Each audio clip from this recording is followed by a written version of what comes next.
Dieu Tout-Puissant et grand Dieu, tu es capable de nous faire traverser. Nous prions, Seigneur, que ta grâce, ta force soit dans la vie de chacun au nom de Jésus. Rien ne va nous empêcher, ne va nous arrêter sur notre voyage. Aucun empêchement ne va nous arrêter sur le chemin. Nous prions, Seigneur, que toute pierre d'achoppement, tu les ôtes de nos chemins au nom de Jésus. Perfectionne tout ce qui nous concerne. Nous prions, Seigneur, que ce jour, que tu nous accordes la compréhension. La compréhension, Seigneur, avec la lumière. Et la lumière aussi va devenir aussi la puissance, la force, et l'encouragement et le courage pour aller traverser les défis, tous les défis pendant tous les jours de notre vie au nom de Jésus. Fortifie ton peuple, Seigneur. Renforce ton peuple, Seigneur. Seigneur, aide-nous à avancer sans regarder en arrière. Nous avons décidé de suivre Jésus. Plus de retour, point de retour. Le monde derrière nous, la croix devant nous. Point de retour, point de retour. Même si nos amis peuvent nous abandonner, nous n'allons pas nous retourner. Nous allons traverser, nous allons continuer et nous allons réussir. Que ta grâce se multiplie dans chaque vie. Te remercions parce que nous savons que tu l'as déjà fait. Au nom de Jésus, nous prions. Que Dieu vous bénisse pour vous asseoir. Nous considérons la parole de Dieu en ce moment. Et il doit vous faire comprendre, surtout ceux qui ne peuvent pas noter, comment est-ce que nous amenons certains de ces messages les dimanches. Quand nous étudions un sujet important au cours de sondage des Écritures, et que nous voyons qu'il y a des choses que le peuple de Dieu doit comprendre, afin donc nous continuons sur la même voie, et je prie que aujourd'hui Dieu vous donne une meilleure compréhension de sa parole au nom de Jésus. Dans 2 Timothée chapitre 2. 2 Timothée chapitre 2. Ici nous avons au verset 7. 2 Timothée chapitre 2 verset 7. Comprends ce que je dis, car le Seigneur te donnera de l'intelligence en toutes choses.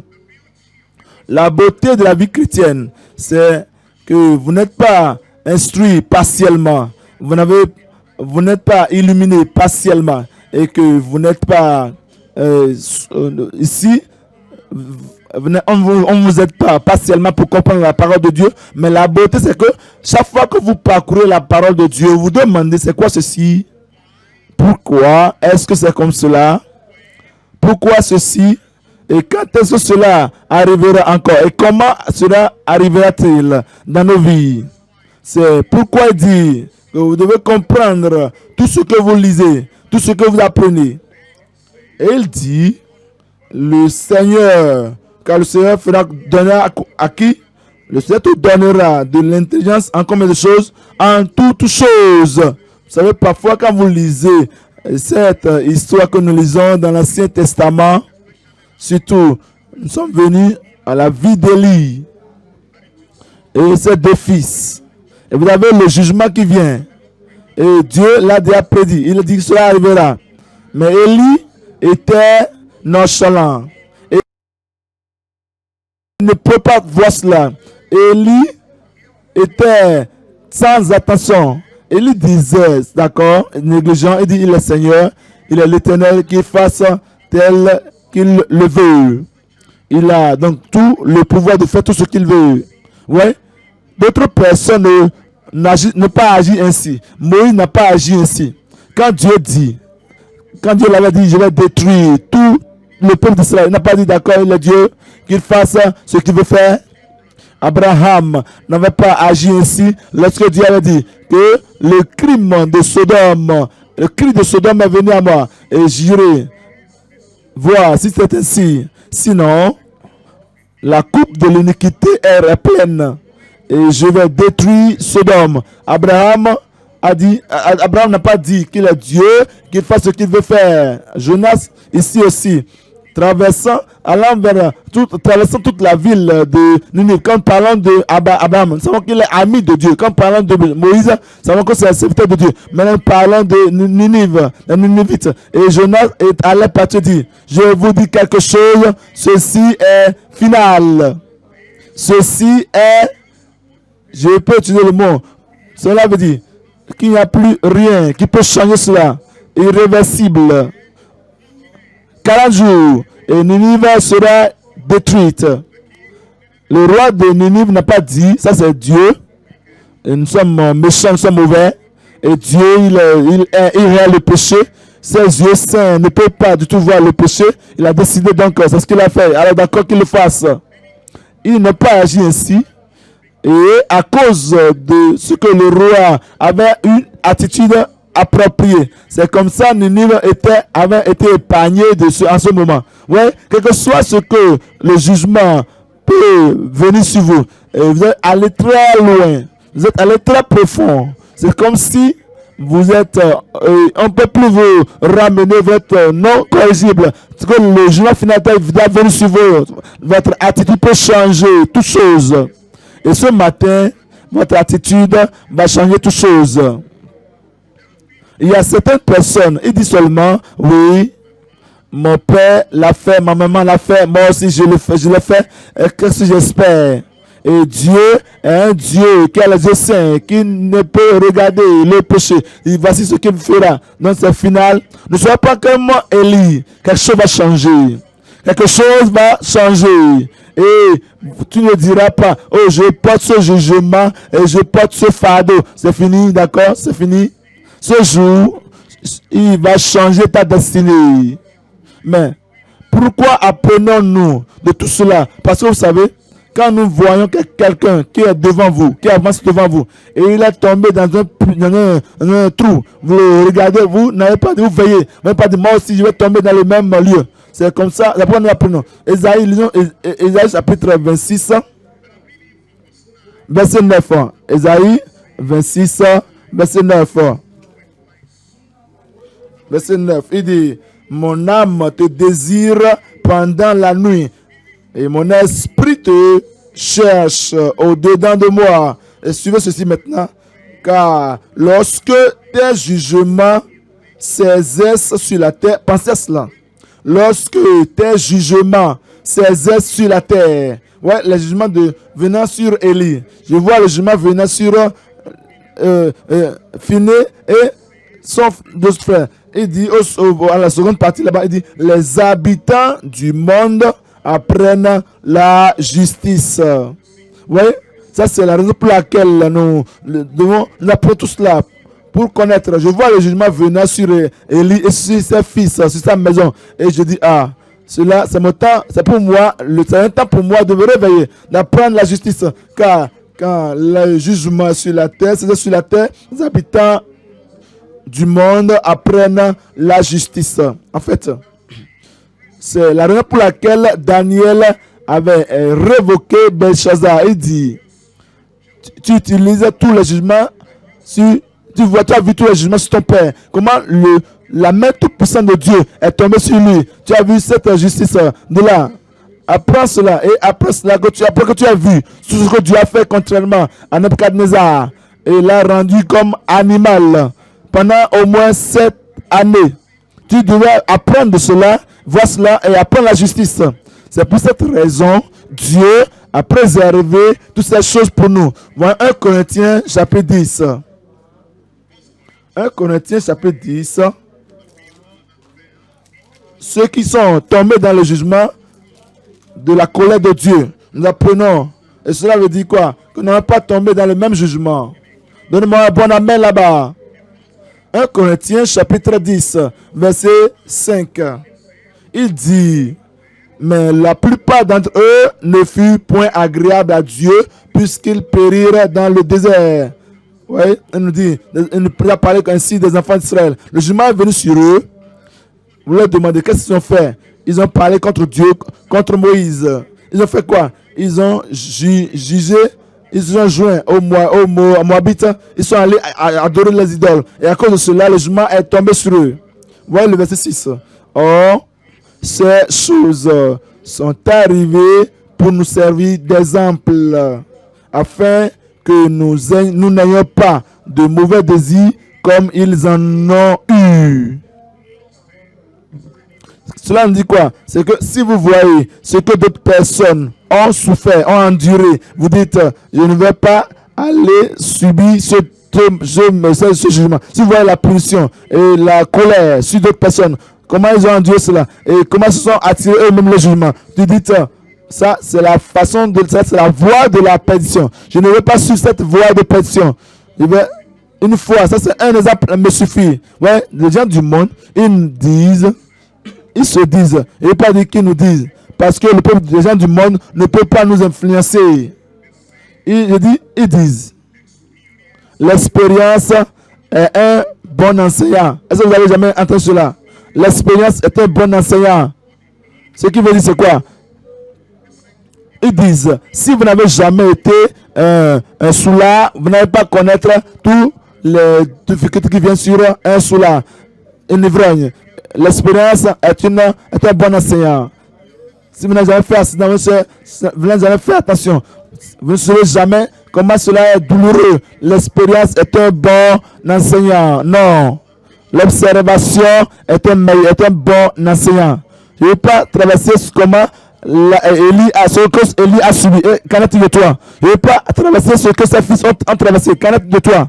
L'expérience. Ils ont expérimenté, ils sont morts. L'expérience ne leur a rien enseigné. Maintenant, ils sont dans le côté. Mais toi, tu ne vas pas attendre une mauvaise expérience pour être ton enseignant. L'observation sera ton enseignant. Cela veut dire, vois ce qui est arrivé à Élie. J'ai observé, j'ai vu. À cause de ce que j'ai vu, j'ai appris. Vois ce qui est arrivé à affiner et affiner. Vois ce qui est arrivé. Je ne vais pas retourner. Je ne vais pas traverser cela. Je regarde un homme malade, même avant qu'il ne naisse de nouveau, qu'il n'a jamais goûté l'alcool, il n'a jamais goûté au marijuana, il n'a jamais goûté ceci, cela. Et il a demandé à ceux qui parlaient, dit, pourquoi? Parce que j'étais mauvais, et je n'avais pas raison, mais j'étais une mauvaise personne, non. Il dit, parce qu'il était pécheur, mais son père était un alcoolique. Et il voit souvent comment le papa va tomber, vomir, et il dit, mais quand je vais grandir, je ne vais jamais goûter à l'alcool dans ma vie. Parce que vous observez. Et il a observé cela. Il a vu que son papa était complètement adonné à l'alcool, également à la drogue. Et il dit, il voyait que son papa ne veut pas dormir à la maison, selon en train de se appeler criminel parmi les policiers. Et quand il dit ça, il a résolu pour dire, quand il va grandir, je ne vais jamais comme mon papa. Je ne vais jamais goûter à l'alcool. Cet homme dit, l'expérience n'est pas un bon enseignant. Mon papa ne m'a rien enseigné. Donc l'observation plutôt est le bon enseignant. Il n'était même pas né de nouveau, mais plusieurs années plus tard qu'il a né de nouveau. Quand il a donc résolu, il ne va jamais boire, jamais goûter au marijuana et pas cela. Ce qu'il voyait son papa faire, parce qu'il avait observé son papa le faire. Je prie que l'observation soit un bon enseignant pour toi. Voilà ce qui est arrivé à d'autres personnes. Vous dites, cela ne va jamais m'arriver. Et cela ne va jamais t'arriver. Tu vas traverser la vie sous la protection de Dieu au nom de Jésus. Voyez, ce 1 Corinthiens chapitre 10, il nous dit au verset 7, ne devenez point idolâtres. Pourquoi?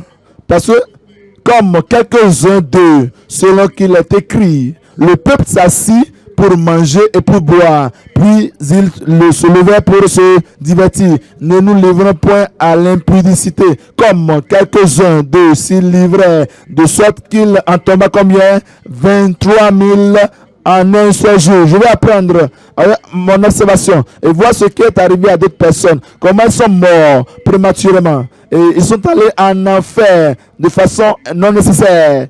Et à cause de cela, je ne veux pas faire cela.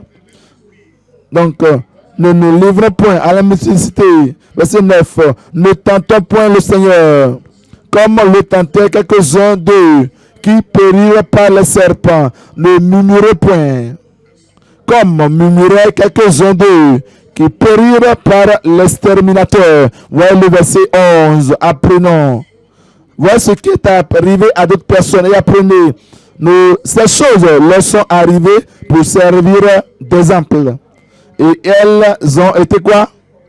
Écrites pour notre instruction. Ouais. Nous regardons ce qu'ils ont fait. Nous voyons le jugement qui est venu sur eux. Et sont écrites pour notre instruction, pour notre exhortation à nous qui sommes parvenus à la fin des siècles. Il dit, cela est arrivé dans l'Ancien Testament. Et nous sommes dans la nouvelle alliance. Et tout ce qui est arrivé à eux dans cette alliance passée, c'est pour notre instruction. Je prie que tu vas apprendre. Romains chapitre 15, verset 4. Cela est arrivé pour une raison, afin que nous apprenions, vous appreniez.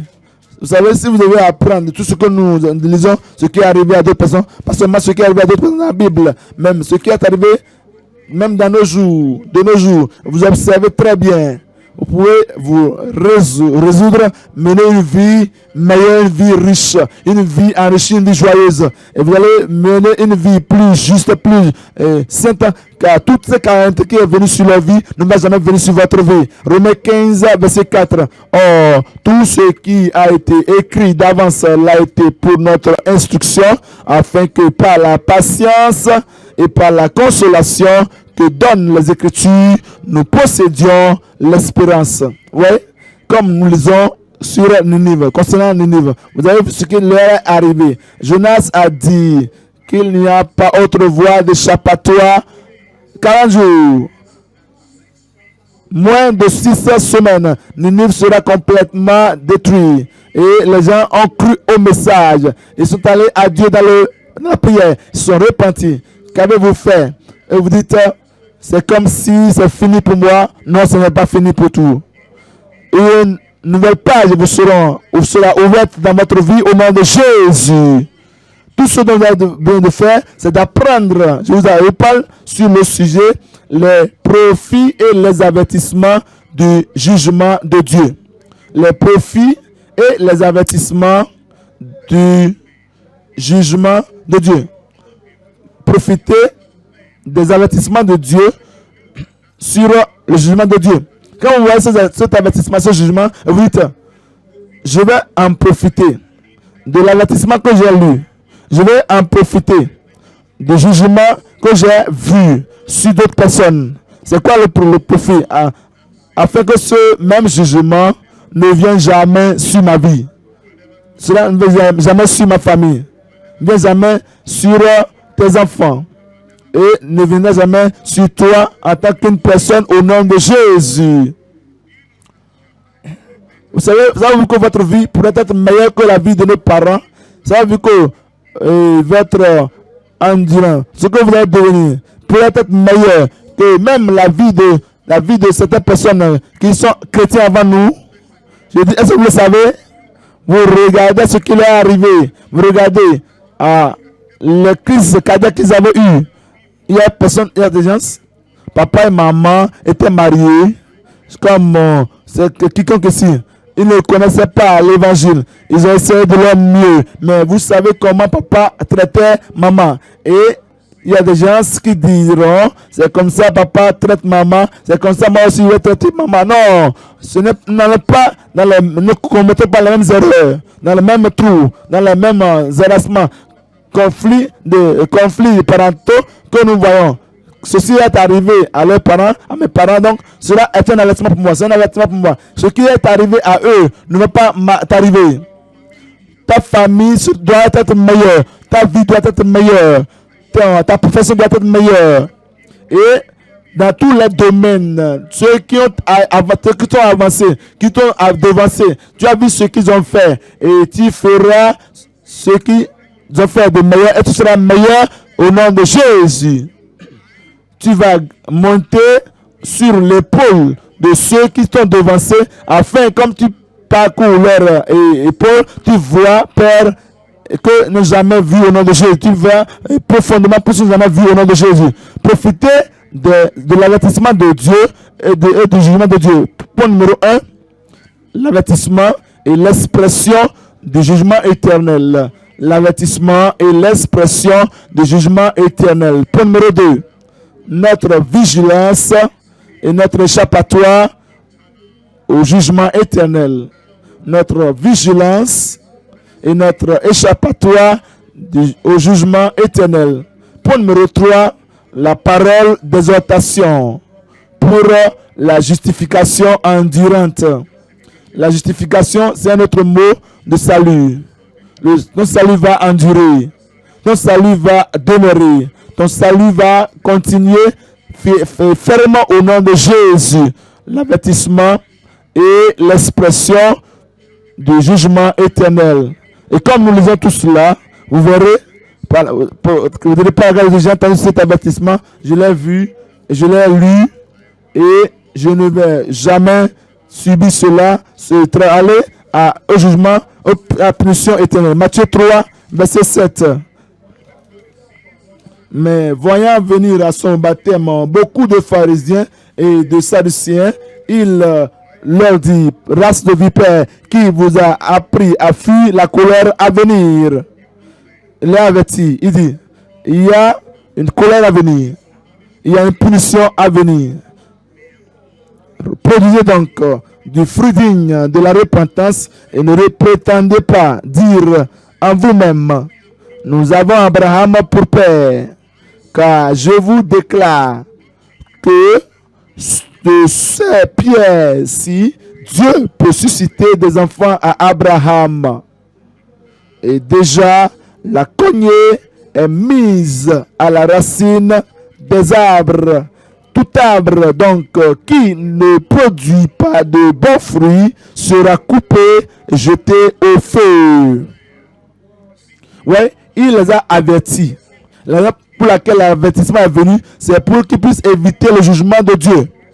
Et la raison pour laquelle Dieu nous donne sa parole, c'est pour nous donner ce qui est l'avertissement, c'est de pouvoir éviter le jugement que Dieu a promis, a prononcé, a prédit, prophétisé dans ce passage que nous lisons. C'est parce que Élie n'avait pas pris garde à ces avertissements que nous ont péri. Toi, tu vas prendre garde, tu ne vas pas périr. Voilà comment Dieu avait averti Noé. Hébreu 11, verset 7. Hébreu 11, verset 7. Par la foi. Hébreu 11, verset 7. C'est par la foi que Noé, divinement averti des choses qu'on ne voyait pas encore, et saisi d'une crainte respectueuse, construisit une hache pour sauver sa famille. C'est par elle qu'il condamna le monde et devint héritier de la justice qui s'obtient par la foi. L'avertissement est venu et Noé a pris garde. Combien de fois est-ce que Dieu nous a avertis dans sa parole? Nous lisons la parole par nous-mêmes et Dieu nous avertit. Il dit, ne va pas sur cette voie, ne touche pas ceci, ne vois pas ceci, ne te joins pas à ces gens-là. Si tu ne prends pas garde, et maintenant tu dis, oh, je ne savais pas, Dieu m'a déjà parlé. Quand Dieu a parlé à Noé, il prit garde, il a accepté cela. Mais plusieurs personnes autour de lui étaient là. Dieu leur avait parlé à travers Noé, parce qu'il était prédicateur de la justice. Mais il n'a pas pris garde, ils sont péris. Toi, tu prendras garde, tu ne vas pas périr.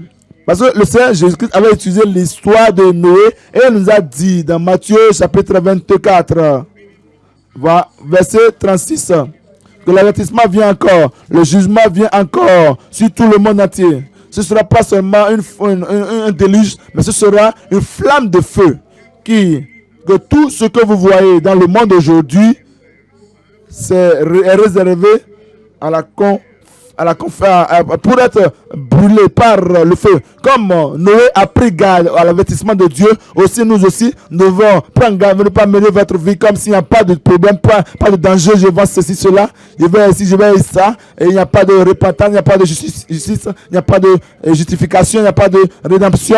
Je peux mener ma vie telle que je veux. Mais non, vous allez vivre votre vie telle que Noé a fait. Et il nous donne dans Matthieu 24, verset 36. Pour ce qui est du jour et de l'heure, personne ne le sait, ni les anges des cieux, ni le Fils, mais le Père seul. Vous savez, nous a déjà averti qu'il y a des gens qui vont devenir, ils sont en train de fixer les jours 2000, ceci, Christ va revenir. Et ils vont mettre un livre dans votre main et dire, dites à d'autres personnes, dites cela à d'autres personnes. C'est contre ce temps, à ce moment même que je viendrai. Jésus a dit, personne ne le sait. Il nous a déjà dit d'avance, afin que vous ne soyez pas trompés. Personne ne va vous tromper. Mais ce qui arriva du temps de Noé arrivera de même à l'avènement du Fils de l'homme. Car dans les jours qui précédaient le déluge, les hommes mangeaient et buvaient, se mariaient et mariaient leurs enfants jusqu'au jour où Noé entra dans l'arche. Et ils ne se doutaient de rien jusqu'à ce que le déluge vint et les emporta tous. Il les emporta tous. Ils n'ont même pas profité de l'avertissement que Dieu allait donner à travers Noé. Pouvez-vous imaginer quelqu'un dans notre église ici qui a tout le temps écouté la parole sur l'enlèvement?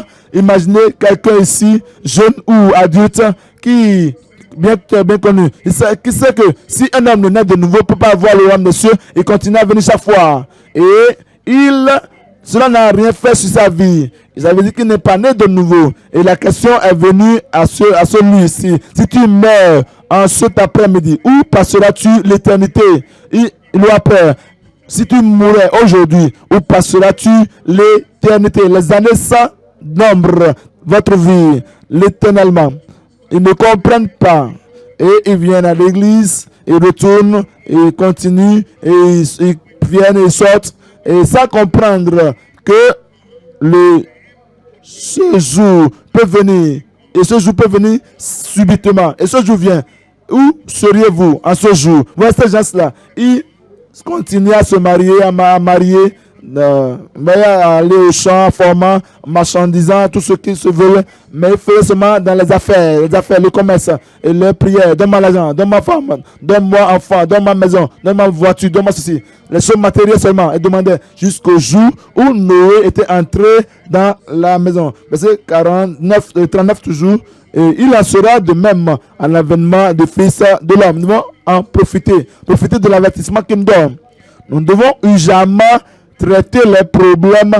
Je dois naître de nouveau. Combien de fois avez-vous entendu rechercher la paix avec tous et la sanctification sans laquelle personne ne verra le Seigneur? Est-ce que vous croyez à cela? Que sans la sanctification, personne ne peut voir Dieu.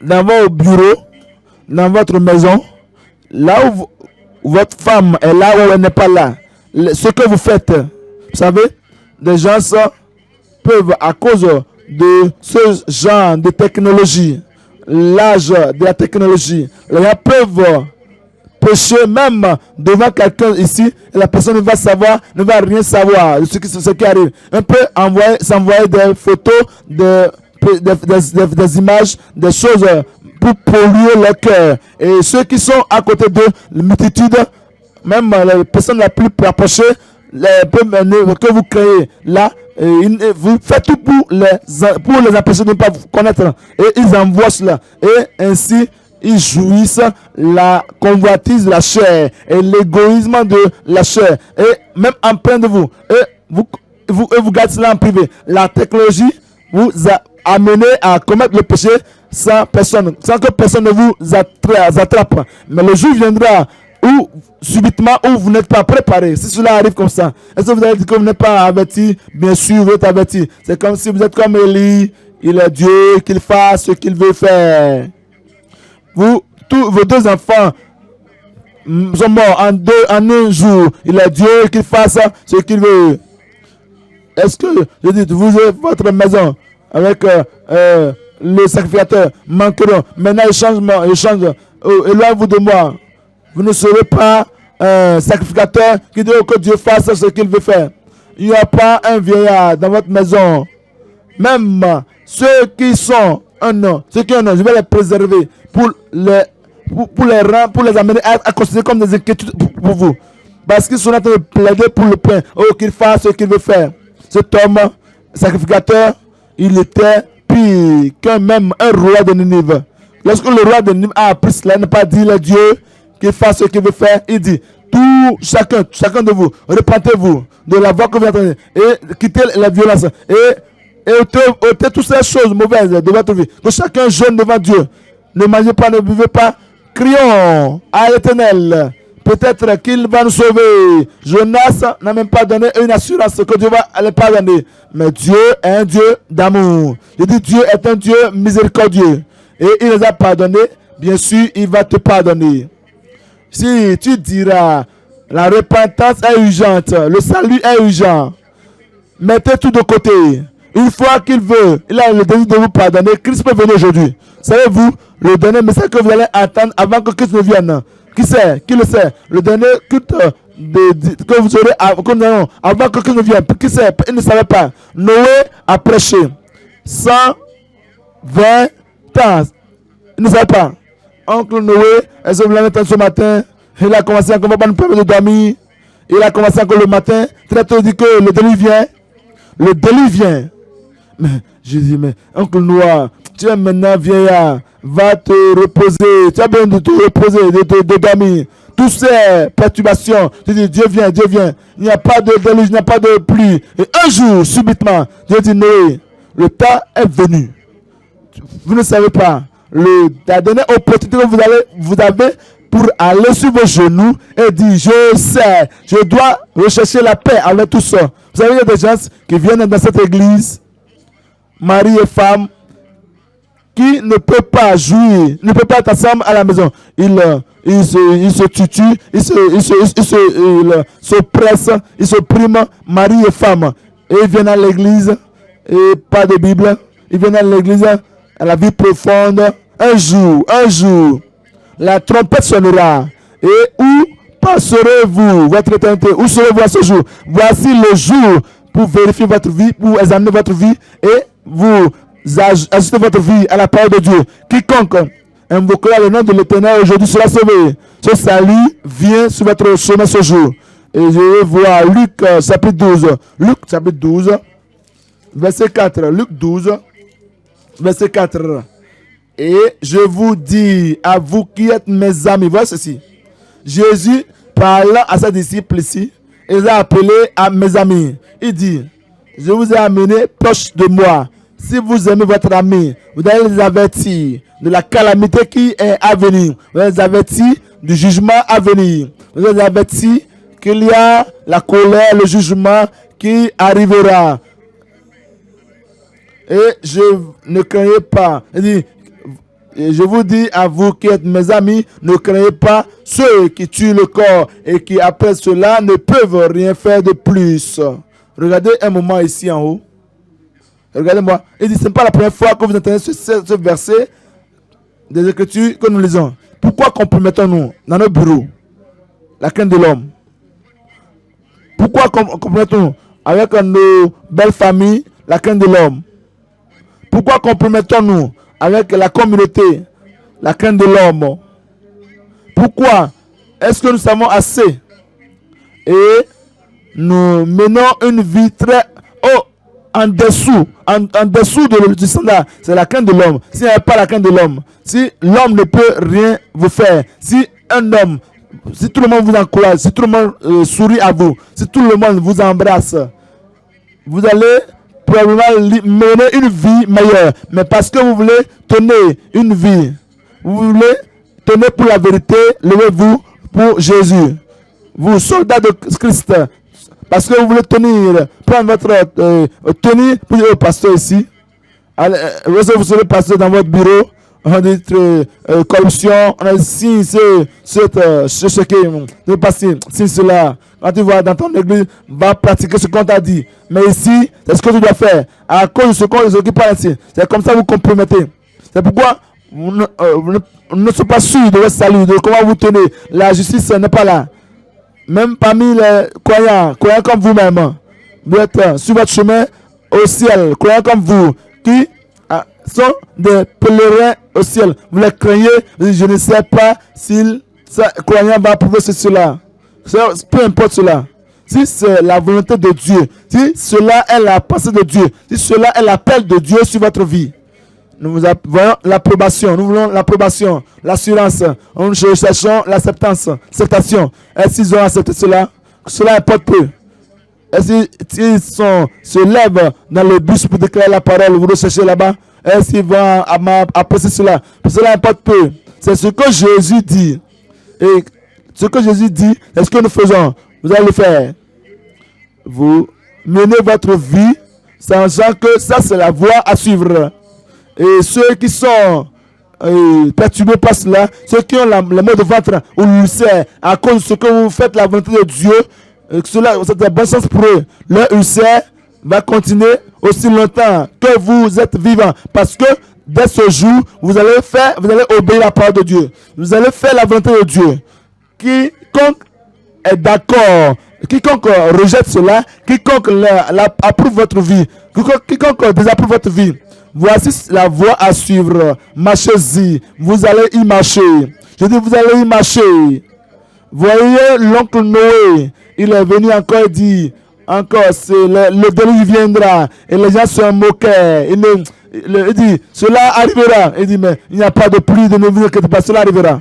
Et tout le monde, ils l'ont rejeté, ils l'ont mis de côté, ils ont même, cela importe peu. Une personne qui peut tenir dans tout le monde entier. Je ne parle pas d'une ville, je parle de tout le monde entier. Je ne parle pas seulement d'un petit état, je parle du monde. Je ne parle pas seulement d'une nation. Un homme dans tout le monde entier. Avec son épouse, ses trois enfants. Et ces trois filles, ces trois belles-filles. Tous, parmi des milliers de peuples, partout dans le monde. Il dit, tout ce que vous allez faire, vous pensez, voici là où je suis. Je parle à quelqu'un aujourd'hui. Je parle à quelqu'un ce jour. Où es-tu? Où es-tu? Tu es comme cela et tu vas tenir.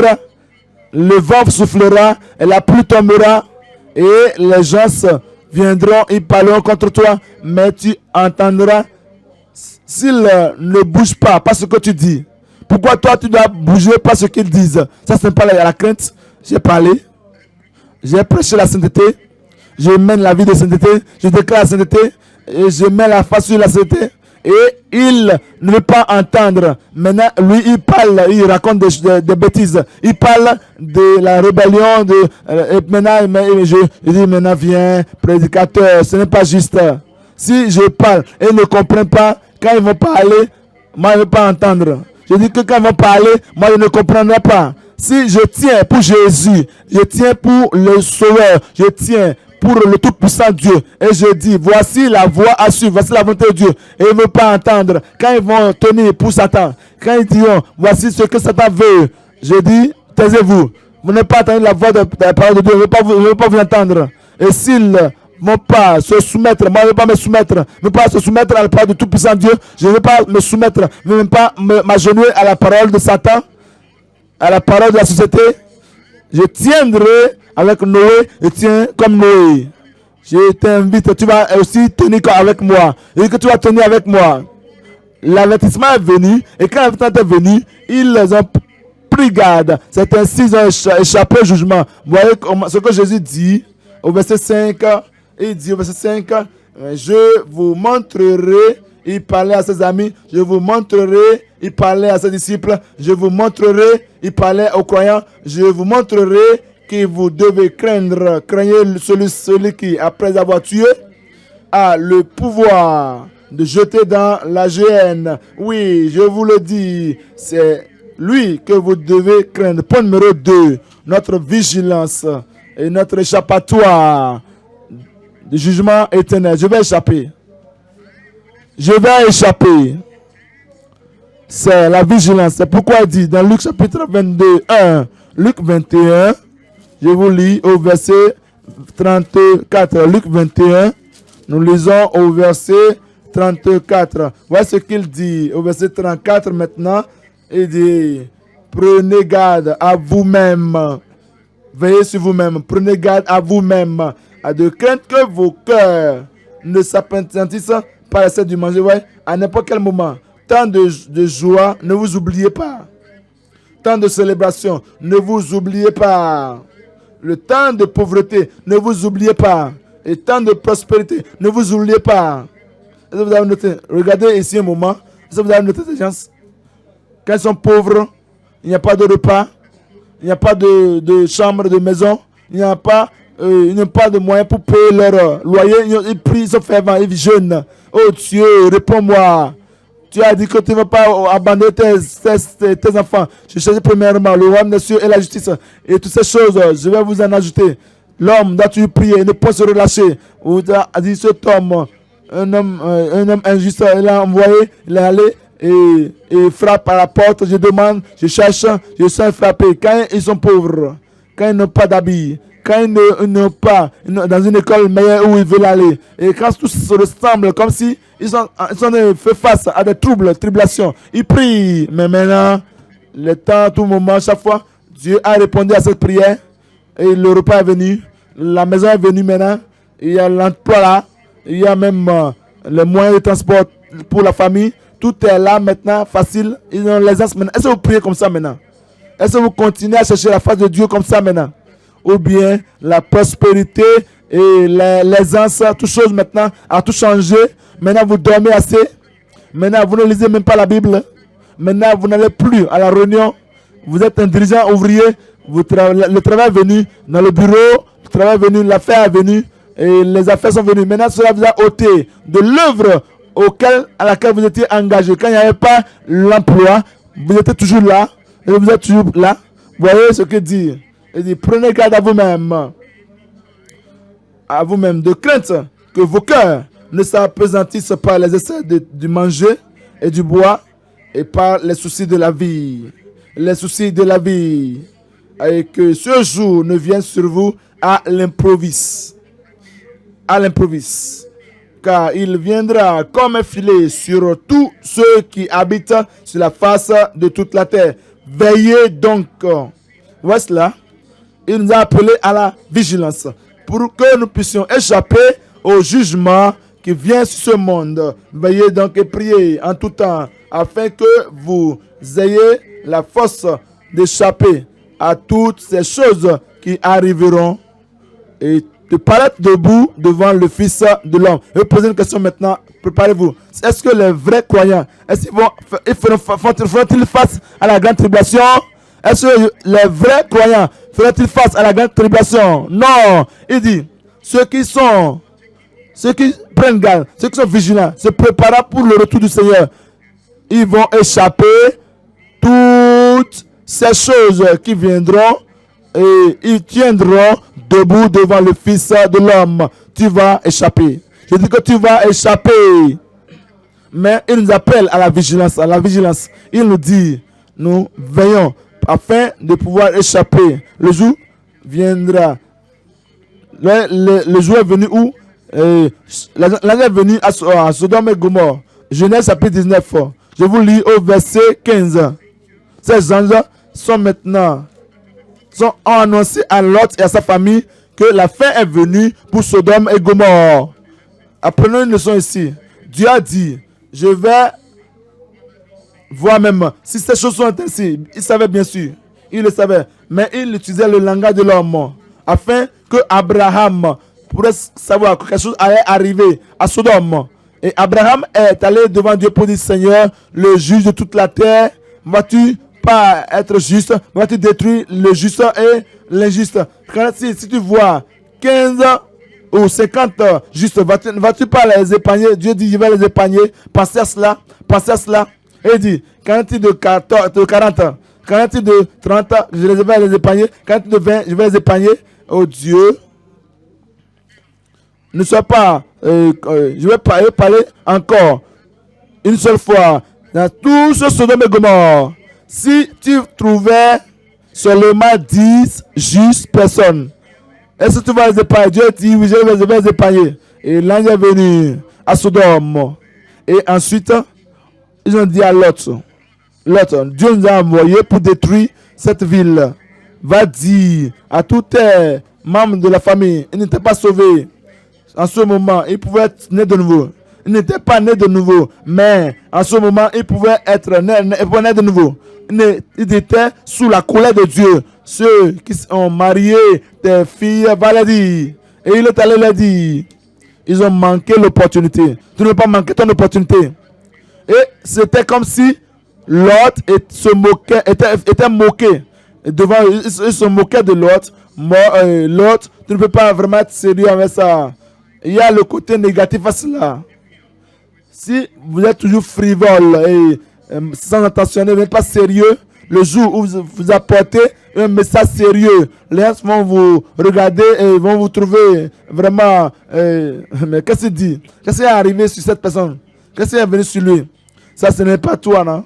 Quand tu amènes quelque chose de sérieux, et avant tu étais vraiment nonchalant, personne ne va te croire. Pourquoi? Parce que tu as toujours été comme quelqu'un qui est comme un jouet. Tu as toujours joué à la folie devant les gens. Mais tu dis, mais là, tu ne peux pas être vraiment sérieux. Es-tu vraiment sérieux? Mais quand les anges ont vu que personne ne se soumettait, dit, venez. Et les hommes de cette ville ont méprisé le jugement qui venait sur eux. Ce qu'ils faisaient, et les gens disaient, mais je vais changer. Quand cela est arrivé très proche du jugement, du juge de jugement, quand la pluie de jugement est sur le point de tomber comme ça, je vous dis, je vais changer. Mais le changement ne vient pas comme ça. Cela ne vient pas comme ça. Ils sont venus à la porte, ils disent, Lot, sors. Ces hommes qui sont venus, qui veulent commettre la sodomie, qui veulent nous voulons commettre, nous voulons la souiller socialement. Et il dit, Lot, sors, fais-les sortir. Ça, c'est les hommes secrets. Ça, c'est les hommes, c'est les anges des cieux. C'est les hommes célestes. Ils sont venus dans ma chambre pour qu'ils puissent avoir la protection. Ils disent, nous allons traiter nous allons rude avec toi. Cet homme est venu. Ils sont venus comme nous pensons que nous cherchions de chambre. Maintenant, il veut rayer sur nous. Maintenant, il veut se roi sur nous. Maintenant, il a traité son cas. Maintenant, ces gens ont poussé l'autre et ils ont aveuglé tous ces gens-là. Même dans leur aveuglement, ils cherchaient encore la porte. Ils cherchaient encore l'entrée, ils voulaient encore commettre le péché. Et ensuite, Matthieu, on va lire le verset 15. Genèse chapitre 19, verset 15. Et dès l'aube du jour, les anges insistaient auprès de l'autre en disant, lève-toi, prends ta femme et tes deux filles qui se trouvent ici, et de peur que tu ne périsses dans la ruine de la ville. Et comme il tardait, est-ce que vous pensez à cela? Le feu était sur le point de venir, il tardait. Les anges ont tenu sa main et l'ont dit, ils peuvent voir l'urgence dans leur... Ils peuvent voir l'urgence sur leur visage, ils peuvent voir l'urgence sur leur action. Et ensuite, et pourtant, il était en train de traîner. Il y a des gens qui sont comme ça, ils sont toujours traînent toujours. Le jugement vient, ils traînent toujours. Ils ne peuvent pas être résolus tarder. Voici votre dernier temps, votre dernière chance de naître de nouveau, votre dernière chance d'échapper le jugement de Dieu. Ils ne peuvent pas se presser, ils ne peuvent pas dire je sors de cela. Vous savez pourquoi? Il a sa vie déjà établie à Sodome, sa famille établie à Sodome, il a sa propriété établie à Sodome, il a les serviteurs établis à Sodome, il a ceux qui avaient séparés. Il y a plusieurs de ces choses, il y a des terrains, des animaux, tout ça établi à Sodome. Le feu vient, la destruction vient, la colère de Dieu vient, le jugement vient. Pourquoi? Mais pourquoi prendre ce pas? Où est-ce que j'ai laissé Abraham? Pourquoi il a quitté là-bas? Et il tardait toujours. Sa pensée n'était pas encore dehors, hors de Sodome. Sa pensée était là-bas. Toujours. Fuis vers la montagne. Le jugement vient. La Bible dit qu'il tardait. Et la Bible dit, comme il tardait, les hommes le saisirent par la main, lui, sa femme et ses deux filles, car l'Éternel voulait l'épargner. il l'emmenait et le laissait hors de la ville. Il l'a emmené devant et le laissait hors de la ville. Verset 17, il dit, après les avoir fait sortir, l'un d'eux dit, sauve-toi pour ta vie. Sauve-toi pour ta vie. Ne regarde pas derrière toi et ne t'arrête pas dans toute la plaine. Une deuxième fois, encore utiliser le mot, sauve-toi vers la montagne, de peur que tu ne te périsses. Voici cet investissement. Vous allez en profiter de ce qui est arrivé à d'autres personnes. Ne regarde pas en arrière. Maintenant, regardez ici un moment. Le feu est sur le point de descendre sur Sodome et Gomorrhe. Mon frère, regardez en arrière, ne veut pas arrêter ce feu. La convoitise, ce qui est perdu est perdu. Ma soeur, regardez en arrière, ne veut pas arrêter ce feu. Les anges qui ont commandé le feu est descendu. Et il dit, ne regardez pas derrière.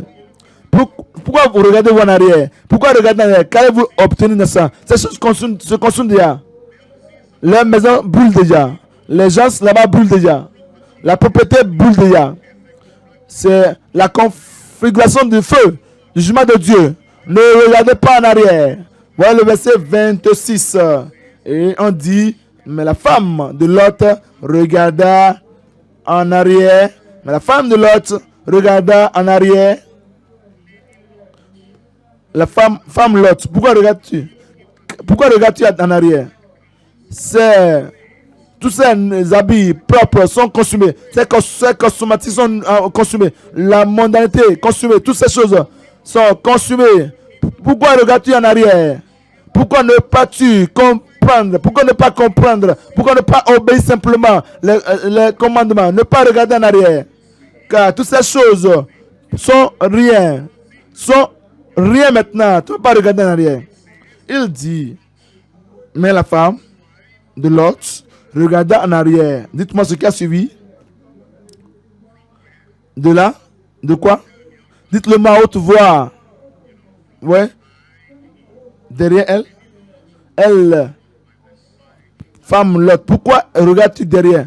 Pourquoi ne t'es-tu pas à côté de Lot? Pourquoi ne même pas être devant avec tes enfants, aller devant pour que Lot soit celui qui est derrière Lot, ton mari, ta tête, celui qui veille sur toi. Pourquoi ne pas le devancer? Ta pensée, tes yeux fixés, ta décision sur le sommet de la montagne. Elle était derrière l'autre. Pendant que l'autre avançait, et les filles allaient, elle était encore derrière, elle tardait derrière. Tu ne peux pas rester en arrière. Je dis que tu ne peux pas traîner en arrière. Voici le temps de grand réveil. Tu ne resteras pas en arrière. Voici le temps que Dieu répond à juste la prière. En envoyant ses anges des cieux. Il a favorisé sa famille. Il a envoyé l'ange des cieux, dit, va leur dire, je veux qu'ils soient sauvés, qu'ils leur échappent. Je veux qu'ils échappent le feu. Échappent au feu qui va venir sur Sodome et Gomorrhe.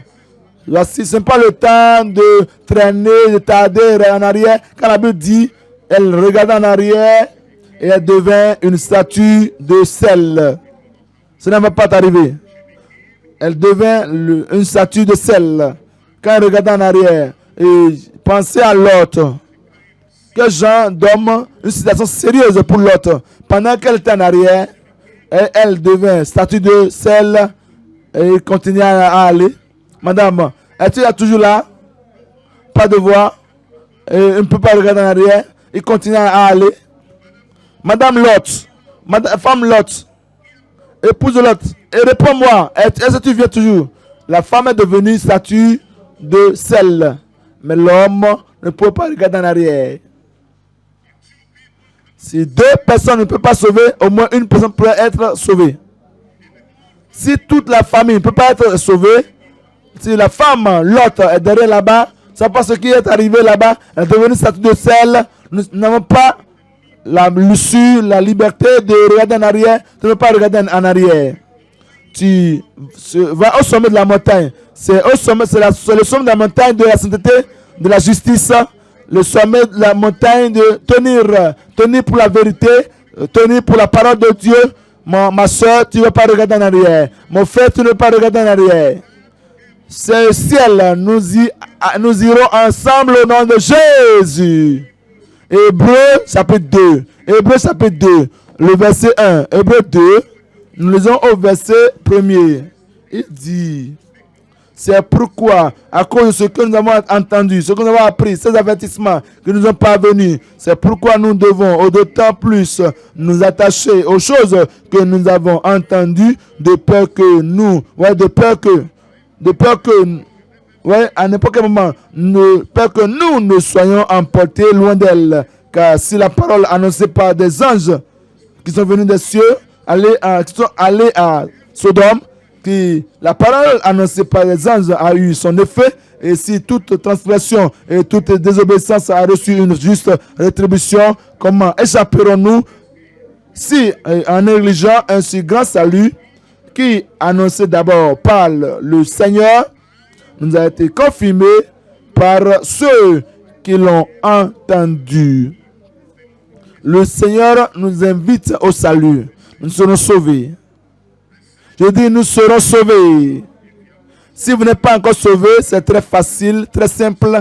Quiconque invoquera le nom de l'Éternel sera sauvé. Ça, c'est votre jour. Voici votre jour. Vous ne serez pas perdu. Je dis que voici votre jour. Vous ne serez pas perdu au nom de Jésus. Point numéro 3 maintenant. La parole d'exhortation pour la justification endurante. La parole d'exhortation pour la justification endurante. Il veut que nous endurons. Il veut que nous puissions fermes. Il veut que nous sommes sortis de Sodome pour demeurer hors de Sodome. Nous sortons de l'Égypte. Nous demeurons hors de l'Égypte. Nous sommes sortis. On a traversé la mer Rouge. On n'a pas regardé en arrière pour chercher à aller derrière dans ce désert au nom de Jésus. Nous voyons Hébreux chapitre 3. La parole d'exhortation pour la justification endurante. Hébreux chapitre 3, le verset 12.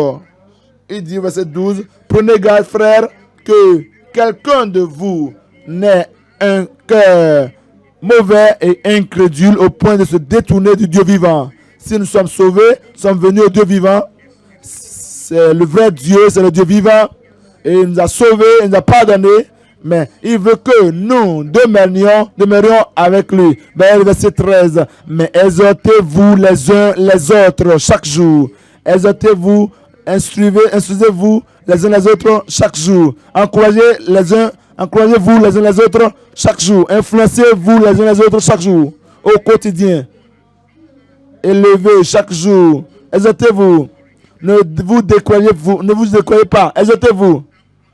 Ne baissez pas le zèle de quelqu'un. Chaque jour, influencez, inspirez, aidez les gens à continuer à avancer. Que vos amis vous connaissent comme un encouragement, comme quelqu'un qui exhorte. Que vos amis vous connaissent comme quelqu'un qui bâtit, quelqu'un qui élève. Que quel que soit ce que vos amis traversent, vous leur rappelez, continuez à avancer, continuez à marcher, continuez à regarder en arrière, continuez à regarder devant, j'allais dire.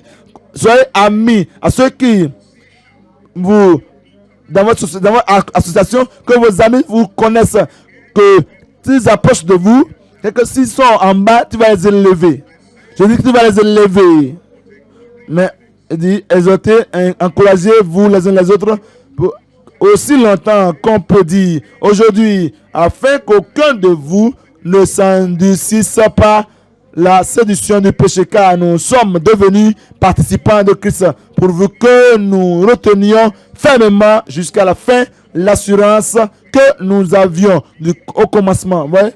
Nous retenions fermement jusqu'à la fin l'assurance que nous avions au commencement. Le Seigneur ne veut pas que vous péchiez, mon frère, ma soeur, ma fille, mon fils, tu ne vas pas périr. 2 Pierre chapitre 3. 2 Pierre 3, je vous lis au verset 9. 2 Pierre 3, verset 9. Le Seigneur ne tarde pas dans l'accomplissement de la promesse, comme quelques-uns le croient, mais il use de patience envers vous, ne voulant pas qu'aucun périsse. Ne voulant pas qu'aucun périsse. Ne voulant pas qu'aucun périsse, mais voulant que combien de personnes, que tous arrivent à la repentance. C'est ce qu'il veut pour nous. Est-ce qu'il veut pour nous? Il veut que tous, chacun, jeunes et adultes, femmes et hommes, tous parviennent ou arrivent à la repentance. C'est pour dire que cette voie de ce péché ne veut pas suivre, cette voie de mal ne veut pas suivre cela encore. Je vais échapper au jugement, je vais échapper à l'avertissement, à l'avertissement que le Seigneur a donné. Je vais prendre garde et je vais échapper. Cela coûte la repentance. Si vous n'êtes pas encore repenti, je vous invite à vous repentir. Acte chapitre 17. Acte chapitre 17. Acte 17. Je vous lis au verset 30 et 31. Acte 17, verset 30. Il dit, Dieu, sans tenir compte des temps d'ignorance. Ça veut dire quoi? Le temps où vous ne voyez pas la somme de vos péchés, de vos actions, la conséquence de vos mauvaises actions, Dieu dit, je suis intéressé, j'ai envie de te pardonner et te purifier, te changer, mais maintenant j'exige que tu viennes à la fontaine du sang de Jésus-Christ et sois purifié, lavé et sois rendu saint. Et le temps de vous voyez, au verset 30, Dieu, sans tenir compte des temps d'ignorance, annonce maintenant à tous les hommes, en tout lieu, qu'il est à se repentir. Il y en a qui disent, qui ne savent pas que tout le monde sera sauvé ou pas. Quiconque vient, tout homme, partout, en tout lieu, qu'il ait à se repentir, parce qu'il a fixé un jour où il jugera le monde selon la justice par l'homme qu'il a désigné, ce dont il a donné à tous une preuve certaine en le ressuscitant des morts. Il nous donne l'assurance. Pourquoi? Parce qu'il a ressuscité Christ des morts. Il dit, vous n'avez pas besoin de mourir pour vos péchés, dans vos péchés encore. Le salut est maintenant disponible. Je dis que le salut est maintenant disponible. Et vous savez, si le péché est là toujours, le moment où vous dites, oh, vous signalez cela de tout votre cœur, je me détourne de mes péchés, vous avez cela dans votre cœur, vous croyez en Dieu, oh Seigneur, pardonne-moi. Ouais, c'est tout. Vous voyez comment cela est simple, comment cela prend un peu de temps.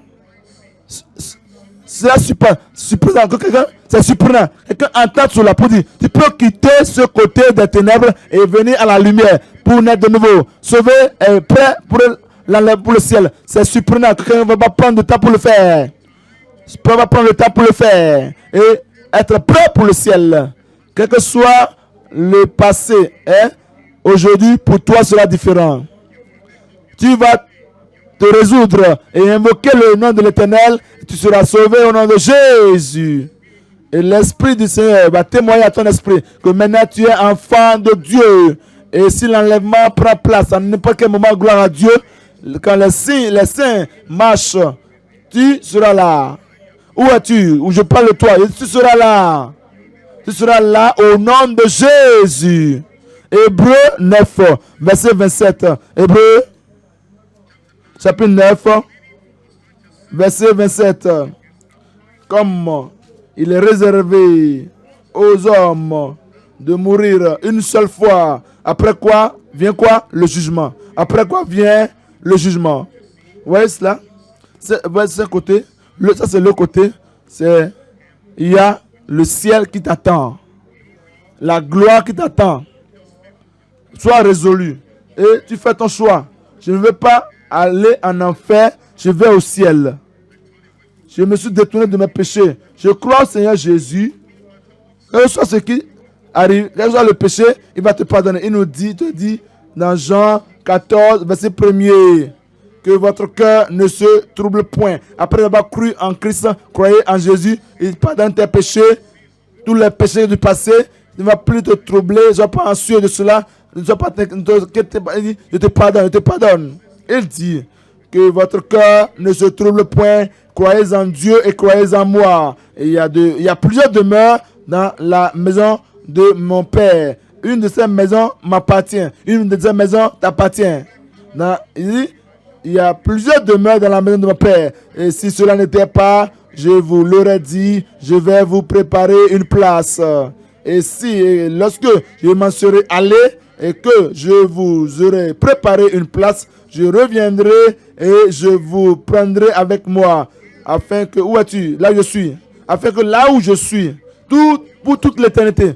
Pourquoi? À cause de la décision que vous prenez. Et vous dites, je serai pour Jésus. Je vais me détourner de mes péchés et prendre Jésus comme mon sauveur. Et j'abandonne la totalité de ma vie à Jésus dès ce moment jusqu'à ce que je verrai sa face. Il dit, à cause de cela, afin que là où je suis, vous y soyez aussi. Levons-nous et disons à Dieu, je serai là, je serai là, je serai là. Dis-le au Seigneur, tu te lèves et tu dis au Seigneur, il va te sauver, il va changer ta vie.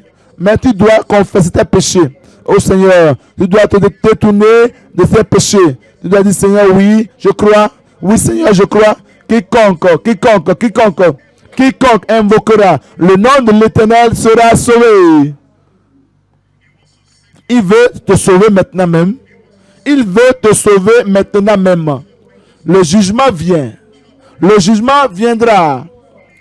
Fuis la colère à venir et dis, je ne périrai pas. Je n'aurai pas d'affaire. Je ne vais pas mourir dans mes péchés. Quiconque invoquera le nom de l'Éternel sera sauvé. Invoque-le, il te sauvera. Répands-toi, il te pardonnera. Crois et il te donnera la vie éternelle. Car Dieu a tant aimé le monde qu'il a donné son Fils unique, Jésus-Christ, afin que quiconque croit en lui, ne perdra point, mais qu'il ait la vie éternelle. La vie éternelle t'attend maintenant même.